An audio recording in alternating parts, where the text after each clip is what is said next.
Sa kauna-unahang pagkakataon mula nang magsuntukan sa NAIA, nagkaharap-harap sa piskalya ang mag-asawang Raymart Santiago at Claudine Barreto at ang kolumnistang Simon Tulfo. Ang nangyaring face-off sa Saksi Exclusive ni Nelson Canlas. Tila nagkakaiwasan pa ng mga tingin ang kolumnistang Simon Tulfo at ang mag-asawang Claudine Barreto at Raymart Santiago nang magkaharap-harap sa Pasay Regional Trial Court. Ang unang pagkakataon mula nang magkasakitan ng dalawang kampo sa NAIA Terminal 3 noong May 6. Mabuti tumarap naman sila at sinusunod nila yung proseso ng batas.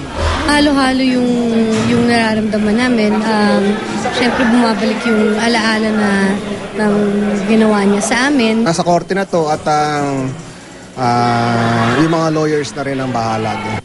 Sa inihaing joint counter affidavit, pinabulaan na ng mag-asawang Claudine at Raymart ang kasong physical injuries, grave coercion at grave oral defamation na isinampa laban sa kanila ni Mon Tulfo.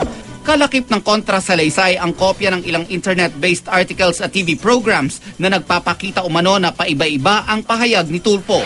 Ang kampo ni Tulfo naman, inihain na ang amended complaint para gawing attempted homicide ang dating kasong physical injuries na handa raw pabulaanan sa korte ng mag-asawa.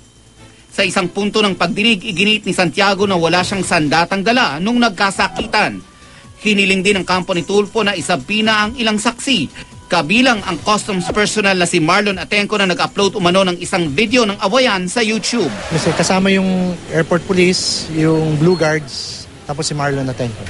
Tapos yung dalawang Cebu Pacific.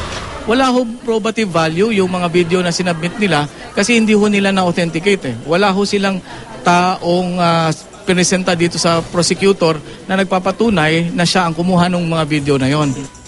Nakatakdang magharap muli ang dalawang kampo sa July 3. Nelson Canlas ang inyong saksi.